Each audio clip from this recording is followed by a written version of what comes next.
कुछ तकरीबन मेरे ख्याल में हफ्ता भी नहीं गुजरा होगा, 2-3 दिन के बाद ना एक दिन मैं स्पेस में बैठा हुआ और बाकी लोग बैठे हुए, तो मैंने बात करते करते सियासत पे बात हो रही, तो मैंने कहा कि इमरान खान ने जो ब्लंडर मारे हैं, अभी मैंने जुमला कंप्लीट ही नहीं किया हुआ था तो आगे से ना एक आंटी स्टार्ट हो गई, बिल्कुल आंटी बैठी हुई थी और वो स्टार्ट हो गई कि आप कैसे कह सकते हैं कि ये ब्लंडर मारा है, ये क्या है, खान साहब के बारे में आप ऐसे अल्फाज कैसे इस्तेमाल कर सकते हैं। अब मैं तो एक्सपेक्ट ही नहीं कर रहा था ये वाली बात कि यार मतलब खान के बारे में ब्लंडर कोई ऐसी बात बड़ी तो है तो नहीं। तो मैंने कोशिश की उनको बताने की कि देखें अगर एक इंसान आउट होता है क्रिकेट में या ज़िंदगी में या गवर्नमेंट से, तो ऑफ कोर्स वो कोई गलती करता है तो आउट होता है, उसके अलावा तो नहीं आउट होता। अगर आपको ब्लंडर का लफ्ज़ नहीं पसंद तो आप गलती कह लें कि यार ये खान ने गलतियाँ की हैं बहुत सारी, नहीं इस वक्त हमने खान साहब का साथ देना है और ये आप कैसे इस्तेमाल कर सकते हैं, बिल्कुल ये। फिर एक और आंटी उठ के आ गई, फिर एक और भाईजान उठ के आ गए, फिर करते करते वो तो 4-5 बंदे मेरे ख्याल में उन्होंने चढ़ाई कर दी। तो मेरा ये पहला तारुफ हुआ पीटीआई के क्राउड के साथ, क्योंकि मैं इससे पहले पीटीआई के क्राउड में ऑनलाइन इतना ज़्यादा बैठ, मेरी इंक्लिनेशन ज़रूर है इमरान खान की तरफ, लेकिन मैं इस क्राउड से थोड़ा सा दूर इसलिए रहता हूँ, स्पेशली ये जो ट्विटर वाला क्राउड है, और वो मैं आपको बताता हूँ इसके बाद क्या हुआ। तो मैंने उन्हें बताया कि यार अलीम खान क्या था, ब्लंडर नहीं था, बुज़दार क्या था, ब्लंडर नहीं था, जहांगीर तरीन क्या था, ब्लंडर नहीं था गलतियाँ हैं, खान ने गलतियाँ की। उस वक्त तक ये सारे असद उमर वगैरह आउट नहीं हुए थे, तो खैर वो नहीं मानी नहीं ना बात, तो चढ़ाई कर दी। वो पहली दफ़ा मुझे सोचने का मौका मिला। इंजीनियर मोहम्मद अली मिर्ज़ा के पास मैं गया जेलम अकेडमी में। जेलम अकेडमी में ये जनवरी की बात है, गए, अल्लाह उनका भला करे इंजीनियर साहब का, अली भाई का, उनसे 3-4 घंटे जो थी वो सवाल जवाब करने का मौका मिल गया। तो मेरे दिमाग में जितने सवाल थे वो मैंने किए। मेरे जो कुछ सवाल तो इस वीडियो से ताल्लुक़ नहीं रखते, लेकिन जो इस वीडियो से ताल्लुक़ रखते हैं, मेरा ज़्यादा तजस्सुस ये था कि वो बंदे की ज़िंदगी कैसी है ना, इस तरह के बंदे की, इसके ऊपर इतने ज़्यादा वो हमले शमले हो चुके हैं और इसकी ज़िंदगी बड़ी मेस्ड अप है, क्योंकि इसने पाकिस्तान के सबसे ताकतवर तरीन जो ग्रुप था उसको हाथ डाला और सिंगल पर्सली के ऊपर हाथ डाला। बगैर अल्लाह की रहमत के आप ये काम कर ही नहीं सकते, बहुत मुश्किल काम है, बंदे का लाइफ स्टाइल है। सो जब इस तरह का क्राउड जो मैंने आपको बताया ट्विटर वाला, इस तरह के बंदे के ऊपर पुरानी वीडियोज़ देखकर, पुरानी वीडियोज़ के क्लिप चलाकर ये इल्ज़ाम लगाता है कि ये बंदा बिक गया। मोहम्मद अली मिर्ज़ा अगर इस वक्त कनाडा अमेरिका में आए, मुझे पक्का यकीन है कि एक लेक्चर के $1-1.5 लेना कोई बड़ी बात नहीं, कोई बड़ी बात नहीं, यकीन करो लोग पे कर देंगे, कोई ऐसा मसला नहीं है। शोहरत का भूखा वो बंदा, मैं शोहरत का भूखा हो सकता हूँ क्योंकि मैं लोगों में फिरता हूँ, मेरा दिल कर सकता है मुझे लोग ज़्यादा जाने। वो जो घर से निकलता ही नहीं है, पूरा हफ्ता घर में होता है, एक दिन वो आता है अकेडमी के अंदर, वो जो निकलता ही नहीं है, ना जाके लेक्चर्स देता है, ना लोगों से बातें करता है, ना किसी मॉल में जाके अपने को मीटअप कर रहा होता है, कुछ भी नहीं कर रहा होता, वो कैसे शोहरत का भूखा होगा। मुझे कोई बंदा अकल वाला जी शऊर समझा दे, वो कॉल कर दें कि आओ, तो उधर 1000, 10,000, 15, 20, 25,000, 30,000, लाख, 1.5 लाख बंदा जमा करना कोई मुश्किल काम है। तो मुझे कोई समझा दे कि शोहरत का भूखा कैसे हो सकता है। नंबर 2, बिक के वो खरीदोगे आप उसको जिसकी ख्वाहिशें हों, जिसको खुदा ने खरीद लिया उसको आप नहीं खरीद सकते। आप उसे क्या ऐसा दोगे जो उसके पास ऑलरेडी नहीं है और उसे चाहिए। इस तरह थक्कड़ सा मोबाइल रखा हुआ, मुझे बताओ आप क्या दोगे। सर अभी तक जितना आप उनको जानते हैं थ्रू कॉल्स या थ्रू उनकी वीडियो, सर आपका क्या ख्याल है कि बड़ी कंट्रीब्यूशन कौन सी है? गैर मामूली शख्सियत है। उनकी कंट्रीब्यूशन ये है कि देखें, अचानक हमने ये देखा कि ना कहीं टेलीविज़न, ना अखबार, ना कुछ और, यूट्यूब में एक नौजवान है, पगड़ी और दाढ़ी के साथ हैं और वो दीन पर गुफ्तगू कर रहे हैं। और शुरू में तो ज़ाहिर है कि ज़रा नई बात थी, लेकिन उसके बाद उन्होंने अपनी गैर मामूली ज़हानत और दीन के उलूम में बिलुमूम और हदीस पर ख़ास तौर पर उनका जो एक है इल्म पर उबूर, उससे मुतासिर किया। उनकी इंजीनियर साहब के लेक्चर्स मैंने सुने, मैं समझता हूँ कि उन्होंने अपने फ़हम के मुताबिक हमें बताया है कि जो चीज़, जो शख्सियात जिनको हम देखिए, उनकी एक बात मुझे जिसमें एग्री करता हूँ, वो अंधी तकलीद के कायल नहीं है, बिल्कुल। और ये बात मैं शुरू दिन से मानता हूँ कि किसी भी मुसलमान को सिर्फ कुरान आका सल्लल्लाहु अलैहि वसल्लम पर उतरा, लेकिन वो आगे आप तक पहुंचाया गया। अच्छा, हर सहाबी तक पहुंचाया गया, इससे कता नजर कि उसकी अपनी इल्मी हैसियत क्या है, हर सहाबी तक पहुंचाया गया। हर सहाबी ने लिया और फिर आगे उनको तबा ताबीन तक पहुंचाया, फिर आगे पहुंचा। इसका मतलब हिदायत आप तक आई है, उस हिदायत को परखने की जिम्मेदारी आपकी है, अक्ल सलीम आपको अता कर दी गई है। यही बात इंजीनियर साहब कह रहे हैं कि परखो, अंधी तकलीद मत करो। वो जो जिन बापों की बात करते हैं जी जी, हाँ। अच्छा, मैं किसी बाबे को बुरा नहीं कह रहा। 2 वाक़यात आपको सुनाता हूँ। नंबर 1, मैं इस साल के स्टार्ट में जेएलएम अकेडमी में गया इंजीनियर मोहम्मद अली मिर्ज़ा को मिलने, वहाँ उनसे क्या बातचीत हुई। और नंबर 2, मैंने पिछले कुछ अरसे में, साल 1.5 में ट्विटर स्पेसेस ज्वाइन की थी, उधर मेरे साथ क्या वाक़यात पेश आए। बल्कि पहले ट्विटर वाला बताता हूँ, फिर इंजीनियर पे आता हूँ। जब इमरान खान की हुकूमत गई उसके चंद महीने बाद, आई डोंट नो 4-5 महीने के बाद या 6 महीने के बाद मैंने इस तरीके से किया कि मैंने कहा ट्विटर पे जाते हैं, उधर जाके अपने ख्यालात का इजहार करते हैं, क्योंकि पीटीआई की स्पेसेस उधर बहुत ज़्यादा बड़ी होती हैं, बहुत ज़्यादा लोग इकट्ठे बैठते हैं और बात वगैरह करते रहते हैं, माइक एक को मिलता है दूसरे को मिलता है। तो मैं तो बड़ा एक्साइटेड होता हूँ नए लोगों से बात करके, उनकी बातें सुन के, उनको बातें सुना के, आइडियाज़ एक्सचेंज करने के बाद मुझे बड़ी एक्साइटमेंट होती है। गया खैर, लोगों से बात की उधर ट्विटर वाले स्पेस में, बड़ा एक्साइटेड ये वो सारा। अभी कुछ तकरीबन मेरे ख्याल में हफ्ता भी नहीं गुजरा होगा, 2-3 दिन के बाद एक दिन मैं स्पेस में बैठा हुआ और बाकी लोग बैठे हुए, तो मैंने बात करते करते सियासत पे बात हो रही, तो मैंने कहा कि इमरान खान ने जो ब्लंडर मारे हैं, अभी मैंने जुमला कंप्लीट ही नहीं किया हुआ था, तो आगे से ना एक आंटी स्टार्ट हो गई, बिल्कुल आंटी बैठी हुई थी और वो स्टार्ट हो गई कि आप कैसे कह सकते हैं कि ये ब्लंडर मारा है, ये किया है, खान साहब के बारे में आप ऐसे अल्फाज कैसे इस्तेमाल कर सकते हैं। अब मैं तो एक्सपेक्ट ही नहीं कर रहा था ये वाली बात कि यार मतलब खान के बारे में ब्लंडर, कोई ऐसी बात बड़ी तो है तो नहीं। तो मैंने कोशिश की उनको बताने की कि देखें, अगर एक इंसान आउट होता है क्रिकेट में या ज़िंदगी में या गवर्नमेंट से, तो ऑफ कोर्स वो कोई गलती करता है तो आउट होता है, उसके अलावा तो नहीं आउट होता। अगर आपको ब्लंडर का लफ्ज़ नहीं पसंद तो आप गलती कह लें कि यार ये खान ने गलतियाँ की हैं बहुत सारी, नहीं इस वक्त हमने खान साहब का साथ देना है और ये आप कैसे इस्तेमाल कर सकते हैं, बिल्कुल ये। फिर एक और आंटी उठ के आ गई, फिर एक और भाईजान उठ के आ गए, फिर करते करते वो तो 4-5 बंदे मेरे ख्याल में उन्होंने चढ़ाई कर दी। तो मेरा ये पहला तारुफ हुआ पीटीआई के क्राउड के साथ, क्योंकि मैं इससे पहले पीटीआई के क्राउड में ऑनलाइन इतना ज़्यादा बैठ, मेरी इंक्लिनेशन ज़रूर है इमरान खान की तरफ, लेकिन मैं इस क्राउड से थोड़ा सा दूर इसलिए रहता हूँ, स्पेशली ये जो ट्विटर वाला क्राउड है। और वो मैं आपको बताता हूँ इसके बाद क्या हुआ।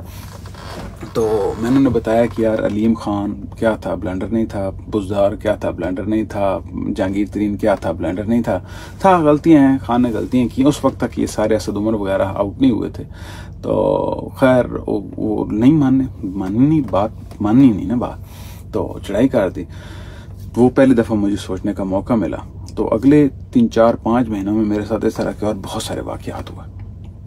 फिर इस तरीके से किया कि मैंने ट्विटर स्पेसेस को अल्लाह हाफ़िज़ कह दिया। फिर कुछ अर्सा 4-5 महीने बाद फिर मुझे उंगल आई, फिर मैं चला गया एक दफ़ा। तो फिर वही हुआ, महीने डेढ़ के बाद फिर मैं आउट हो गया और आज तक अल्लाह का शुक्र है दोबारा नहीं गया। अब तो बहुत लंबा अरसा हो गया और इंशाल्लाह आइंदा कोशिश करूँगा भी कि ना जाऊँ।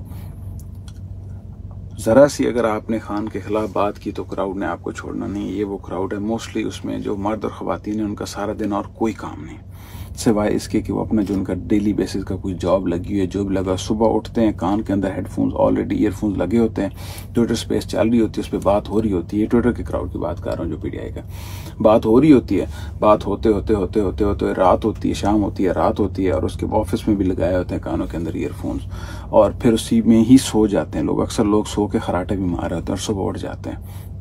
उनकी अपनी ज़िंदगी में आई एम प्रीटी श्योर कि जब मैं इस्तेमाल कर रहा था इस पे से तो मुझे और कोई काम करने को मिल ही नहीं रहा था। बिल्कुल मुझे लगा कि यार मैं यूजलेस तरीन दुनिया का आदमी, इसलिए मैंने वो छोड़ दी। ये तो एक साइड पे एक क्राउड आपको बता दिया। दूसरी साइड पे इंजीनियर मोहम्मद अली मिर्ज़ा के पास मैं गया जेएलएम अकेडमी में। जेएलएम अकेडमी में ये जनवरी की बात है, गए, अल्लाह उनका भला करे, इंजीनियर साहब का, अली भाई का, उनसे 3-4 घंटे जो थी वो सवाल जवाब करने का मौका मिल गया। तो मेरे दिमाग में जितने सवाल थे वो मैंने किए। मेरे जो कुछ सवाल तो इस वीडियो से ताल्लुक़ नहीं रखते, लेकिन जो इस वीडियो से ताल्लुक़ रखते हैं, मेरा ज़्यादा तजस्सुस ये था कि वो बंदे की ज़िंदगी कैसी है ना, इस तरह के बंदे की, इसके ऊपर इतने ज़्यादा वो हमले शमले हो चुके हैं और इसकी ज़िंदगी बड़ी मेस्ड अप है, क्योंकि इसने पाकिस्तान के सबसे ताकतवर तरीन जो ग्रुप था उसको हाथ डाला और सिंगल पसली के ऊपर हाथ डाला। बगैर अल्लाह की रहमत के आप ये काम कर ही नहीं सकते, बहुत मुश्किल काम है। और आपको पता ही है पाकिस्तान का कैसा माशरा है, जहाँ पे आपको कोई कवर नहीं है किसी किस्म का, ना लीगल है ना कोई और कवर है, मतलब एक सोसाइटी का या फैमिली का कवर बच जाता है। उसमें इस तरह के लोगों को हाथ डालना कैसा होता है और उस बंदे की ज़िंदगी कैसी है। तो मेरे सवाल ज़ाती नौयत के थे कि आप मतलब खाने में क्या पसंद करते हैं, या किस वक्त उठते हैं, क्या काम करते हैं, किस तरह आपकी रूटीन रहती है। तो उस बंदे ने बताया यार मैं मतलब दिन में सेहत को बेहतर करने के लिए 15-20 मिनट वॉक करता हूँ। मैंने पूछा था कि सेहत वगैरह कैसे आपकी बेहतर रहती है, 15-20 मिनट वॉक करता हूँ आगे पीछे। तो टाइम वगैरह आप किस तरह स्पेंड करते हैं सारा दिन? तो उनका मेरे पास टाइम होते ही नहीं है, क्योंकि लोग रेगुलर सवाल करते हैं और हर दफ़ा सवाल नए नए आ जाते हैं, मुझे चीज़ें दोहरानी भी पड़ती हैं, हदीस से, कुरान से, बाकी जगहों से, और साथ साथ एडिटिंग में बहुत ज़्यादा टाइम लग जाता है। जो वीडियो की इनकी एडिटिंग होती है उस वक्त वो एक जुमेरात वाले दिन ऑनलाइन बात करते थे, कोई 2 भाई थे उनके साथ यूट्यूब के ऊपर, और एक संडे वाले दिन उनको लेक्चर होता था, तो बाकी एडिटिंग होगी, उसकी प्रिपरेशन हो गई, तो उस पर टाइम बहुत ज़्यादा बच जाता था। टू माई सरप्राइज सेट कि मेरे पास तो वक्त होता ही नहीं है कुछ और काम करने का। मुझे लगा कि यार सारा दिन घर बैठे रहते होंगे, वेले होते होंगे, सिर्फ संडे वाले दिन आके करते होंगे। मगर नहीं, ऐसी बात नहीं है, मैं बहुत ज़्यादा मसरूफ़ होता हूँ। और उस वक्त तक उन्होंने मोटरसाइकिल वगैरह रखी हुई थी, मेरे ख्याल में अभी भी रखी होनी है, शायद कोई गड्डी शड्डी ले ली हो कोई। एक थक्कड़ सा मोबाइल रखा हुआ था, ठीक है, और एक थक्कड़ सी घड़ी पहनी हुई थी, जो आप भी देखते हो उधर लेक्चर के अंदर पहनी होती है। ये उनकी घड़ी और उसका है एक वो सर के ऊपर आप वो कह लो पग सी, दस्तार या पग या पटका जो भी आप कह लो, वो बंदा होता है, और सादा से कपड़े, ये उस बंदे का लाइफ स्टाइल है। सो जब इस तरह का क्राउड जो मैंने आपको बताया ट्विटर वाला, इस तरह के बंदे के ऊपर पुरानी वीडियोस देखकर, पुरानी वीडियोस के क्लिप चलाकर ये इल्ज़ाम लगाता है कि ये बंदा बिक गया। मोहम्मद अली मिर्ज़ा अगर इस वक्त कनाडा अमेरिका में आए, मुझे पक्का यकीन है कि एक लेक्चर के $1 डेढ़ लाख लेना कोई बड़ी बात नहीं है, कोई बड़ी बात नहीं, यकीन करो लोग पे कर देंगे, कोई ऐसा मसला नहीं है।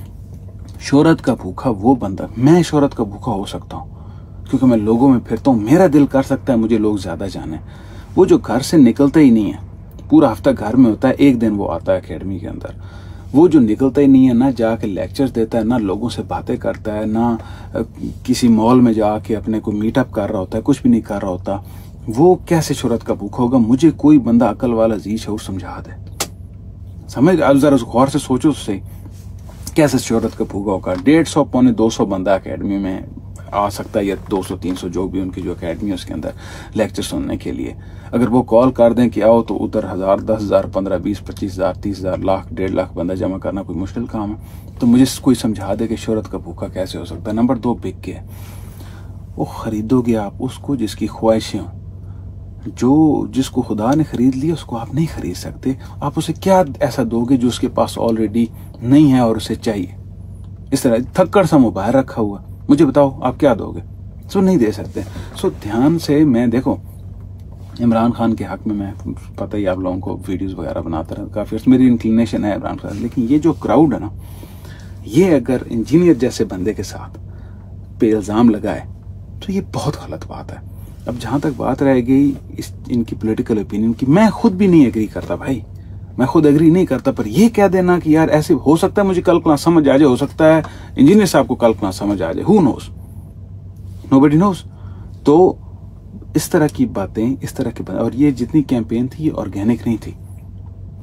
अगर आप देखो तो साल मैंने जो आपको वीडियो बनाई थी उसमें तो ताज़ा वो वीडियो थी, 1.5-2 हफ्ते पुरानी, लेकिन ये जो कैंपेन जिस क्लिप्स के बारे पे चली है जिनको मैंने टच नहीं किया वो 1.5 साल पुराने थे, क्योंकि मुझे उस वक्त कंफर्म नहीं हो रहा था कि यार ये क्लिप जो है कहाँ पे मुझे मिले नहीं, तो वो कोई 1.5 साल पुराने क्लिप्स थे जो इन्होंने चढ़ाए। किसने चढ़ाए?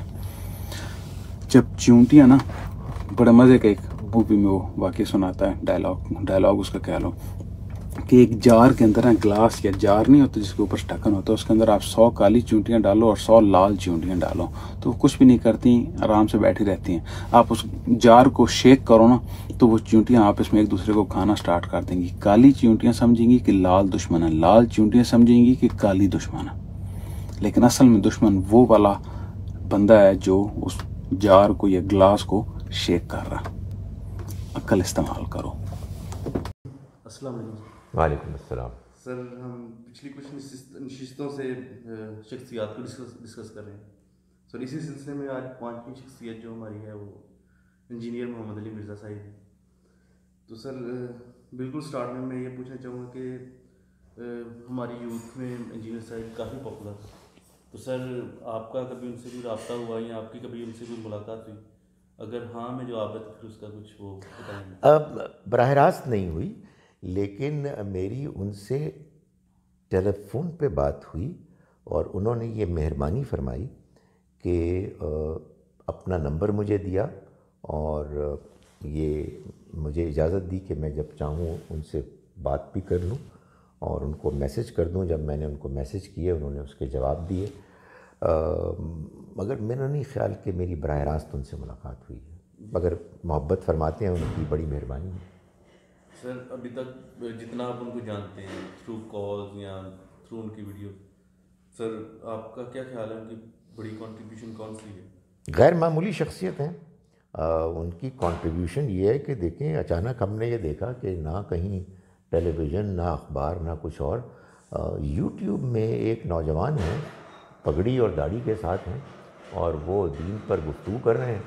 اور شروع میں تو ظاہر ہے کہ ذرا نئی بات تھی، لیکن اس کے بعد انہوں نے اپنی غیر معمولی ذہانت اور دین کے علوم میں بالعموم اور حدیث پر خاص طور پر ان کا جو ایک ہے علم پر عبور، اس سے متاثر کیا. ان کی آرگومنٹس کی جو ایبلٹی ہے بڑی اسٹرانگ ہے، اور دنیا جہان کے موضوعات پر وہ گفتگو کرتے ہیں. انجینئر ہیں، اس لیے ظاہر ہے کہ سائنس کے بھی بڑے اچھے طالب علم ہیں، مگر you name it, any problem, اور وہ اس کو کنفرنٹ کریں گے، فوراً رسپانس دیں گے، کانفیڈنٹلی رسپانس دیں گے. سو یہ وہ ساری چیزیں ہیں کہ جس نے ایک بالکل آپ سمجھیں کہ مذہبی دنیا کے افق پر ایک نیا سورج طلوع ہوا ہے اور چھا گیا ہے. بارے میں آپ کا کیا خیال ہے؟ آپ کا نام بھی علی ہے، انجینئر علی مرزا کے بارے میں. جی علی بھائی کیونکہ وہ کنٹروورسیز میں رہتے ہیں. تو میں نے بھی کنٹروورسی چھپا دیا. نہیں، اگر آپ اس پہ میں دیکھیں اگین وہی بات میں ہمیشہ کرنا چاہوں گا کہ انشاءاللہ مجھے امید ہے اس پوڈ کاسٹ کے بعد میں آپ کو فون بالکل نہیں کروں گا کہ فلاں حصہ نکال دے، کیونکہ جو بات میں نے یہاں پہ کی ہے اس کا مطلب ہے مجھے اس بات کا پہرا دینا چاہیے، اور میں دوں گا انشاءاللہ. انجینئر صاحب کے لیکچرز میں نے سنے، میں سمجھتا ہوں کہ انہوں نے اپنے فہم کے مطابق ہمیں بتایا ہے کہ جو شخصیات جن کو ہم دیکھیں، ان کی ایک بات مجھے جس میں اگری کرتا ہوں، وہ اندھی تقلید کے قائل نہیں. بالکل. اور یہ بات میں شروع دن سے مانتا ہوں کہ کسی بھی مسلمان کو صرف قرآن آقا صلی اللہ علیہ وسلم پر اترا، لیکن وہ آگے آپ تک پہنچایا گیا. اچھا، ہر صحابی تک پہنچایا گیا، اس سے قطع نظر کہ اس کی اپنی علمی حیثیت کیا ہے، ہر صحابی تک پہنچایا گیا. ہر صحابی نے لیا اور پھر آگے ان کو تبع تابعین تک پہنچایا، پھر آگے پہنچا. اس کا مطلب ہے ہدایت آپ تک آئی ہے، اس ہدایت کو پرکھنے کی ذمہ داری آپ کی ہے، عقل سلیم آپ کو عطا کر دی گئی ہے. یہی بات انجینئر صاحب کہہ رہے ہیں کہ پرکھو، اندھی تقلید مت کرو.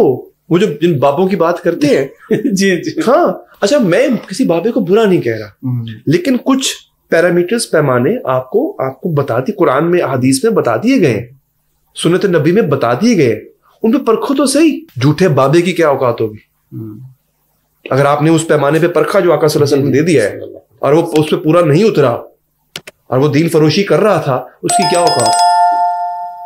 تو اس کو دیوار میں مت دے کے مارو، لیکن کم سے کم اس سے برات کا اعلان کرو، کنارہ کشی کر لو، پیچھے ہٹ جاؤ. ہر چیز واضح ہے، ہر چیز واضح ہے، اللہ کی حدیث. بس میں اتنی بات کرتا ہوں. اور یہی بات اگر جو ہے وہ ایک شخص کر رہا ہے، ٹھیک ہے، کئی لوگوں کو ان کے طرز تکلم سے اختلاف ہے، وہ کر سکتے ہیں، وہ ہو سکتا ہے اختلاف ان کا جائز ہے، لیکن میں انجینئر صاحب کی اس کاوش کو سراہوں گا کہ ہاں انہوں نے جو یہ بات کی ہے کہ اندھی تقلید مت کرو، میں اس کا بھی اچھا ایک اور چیز ہو رہی ہے مذہب کے بعد، شاید آپ آگے پولیٹکس پہ چلے جائیں، یہی کام سیاست میں ہو رہا ہے. میں ایک کل کا واقعہ بڑا افسوسناک واقعہ ہے. اب جب بھی آپ کا یہ چلے گا پروگرام، ایک صاحب نے ایک عالم تھے، وہ انہوں نے ایک بہت مقبول لیڈر، عصر حاضر کے بہت مقبول لیڈر کو نعوذ باللہ پیغمبر سے تشبیہ دے دی. اچھا ان کا اقدام غلط تھا، پھر جو ریئیکشن آیا وہ اس سے بھی غلط تھا. مجمع نے مل کے، بلوائیوں نے مل کے ان کو مار ڈالا. تو اب جو انہوں نے کیا وہ بھی غلط، اندھی تقلید. اچھا جو انہوں نے کیا وہ بھی غلط. آپ سیاست کے اندر کیا ہو رہا ہے؟ ہم اپنے لیڈران کو جو کہ آپ اور مجھ جیسے انسان ہیں، خطا کار ہیں، گنہگار ہیں، ان کو ہم نے درجہ نبوت پہ نعوذ باللہ میرے منہ میں خاک، چلو اس جیسا نہیں، کم سے کم اس کے قریب لا کے کھڑا کر دیا. وہ کیا ہے نبوت؟ کیا ہے وہ لوگ کوئی بھی انسان. اب دیکھیں سر، پیغمبر کا ایک مرتبہ ہے سر نبوت کا، یا نبوت کو کہ ماننے کا پہلا تقاضا قبلہ کیا تھا کہ آپ نے سوال نہیں کرنا. آقا صلی اللہ علیہ وسلم نے جب کہہ دیا، اس کے آگے سوال نہیں ہے نا، ان کا حکم آخر ہے. انہوں نے اصحاب سے کہا کہ پتھر باندھو اور وہاں پہ پہنچ جاؤ، پہنچ گئے. کیوں؟ چونکہ چنانچہ تو ہے ہی نہیں نا. اچھا یہ اس کا پہلا تقاضا ہے. اب آپ بھلے منہ سے پیغمبر مت کہو، لیکن جب آپ ایک سیاسی لیڈر کے ہر اقدام پہ سوال کرنا چھوڑ دو، سوال کرنے والے کو آپ مرتد قرار دے دو، اس کے دشمن بن جاؤ، اس کی ماں بہن ایک کر دو، آپ ایک ساتھ، تو پھر آپ نے کہا نہیں مگر آپ نے اسی درجے پہ فائز کر دیا اپنے لیڈر کو. اور یہ 100% غلط، یہ 100% غلط ہے. یہ ہو رہا ہے اور یہ ہمارے ملک میں یہ زیادہ خطرناک ہے. ہم نے پہلے کیا کیا؟ ہم نے مشائخ کو، ہم نے گدی نشینوں کو پہلے، اور پھر بعد میں جا کے جب علماء حضرات کو کچھ چسکا بڑا کہ یار یہ مزے کی چیز ہے، اس کے پیسے ملتے ہیں، شرعی ملتی ہے، پہلے اس درجے پہ فائز کیا. انہوں نے جو کیا وہ دین کے ساتھ کیا. اب ہم نے یہی چسکا پڑ گیا سیاستدانوں کو، نہیں ایسے تو نہیں ہوگا، اس کو دیتے اسلامی ٹچ. تو جب سیاسی ٹچ میں اسلامی ٹچ ایڈ ہوا نا تو ان کو بھی وہی مزہ آنے لگا جو دین فروش کو آتا تھا. بالکل، انہوں نے کہا تو بڑا یہ تو بہت مزے، کیونکہ اس میں سوال نہیں ہے احمد. جو کہہ دیا وہ عرف آخر ہے. اور پھر یہی ہوا کہ آپ جب احادیث کے ساتھ اپنی تقریر شروع کرو اور پھر اس کا اختتام، اس کا جو کلائمیکس ہے وہ دنیاوی بات پہ لے کے جاؤ. مطلب مجھے بتائیں نا، ممبر رسول پہ بیٹھ کے آپ اوے کیسے کہہ سکتے ہیں؟ حرمت ہے، اس کی ذمہ داری ہے. آپ نے جب تقریر کا آغاز کیا حدیث سے، تلاوت قرآن سے، تو وہ ممبر جو ہے وہ سیاسی ممبر نہیں رہا. اس میں آپ نے یہ بتا دیا کہ اس ممبر کے اوپر دین اسلام کی ذمہ داری بھی آن پڑی ہے. اور اس کے بعد آپ نے تان و تشنیع کا کام شروع کر دیا. آپ نے جو ہے وہ پھر لان تان کا کام شروع کر دیا. آپ نے گالی گلم کی کلوز شروع کر دی اسی ممبر سے کھڑے ہو کے. تو آپ نے اس ممبر کی حرمت کا پاس نہیں رکھا، آپ نے اس کو استعمال کیا. توجہ، آپ نے توجہ لی. جب آپ نے توجہ لے لی کہ ہاں یار یہ بندہ مذہبی بات کر رہا ہے، دل سے کر رہا ہے، دیندار شخص ہے، اس کی گفتگو سنو، اور دین کے لبادے کے اندر اس نے اپنی سیاست بیچی، غلط ہے. اور یہ ہو رہا ہے، اور یہ آپ کی عوام کے لیے، ان کے سننے کے لیے کہ بھائی ایسے مت کرو. گمراہ میں، مطلب معاف کیجیے گا، میں کوئی مولوی نہیں ہوں، میرا دور دور تعلق نہیں ہے، لیکن میرے مشاہدے میں یہ چیز آئی ہے کہ یہ چیز بہت زیادہ ہو رہی ہے. بالکل صحیح کہہ رہے ہیں، ہو رہا ہے. یہ اس ایسی سیاست سے اور ایسے سیاست دانوں سے سر یہ بچنا چاہیے. ہم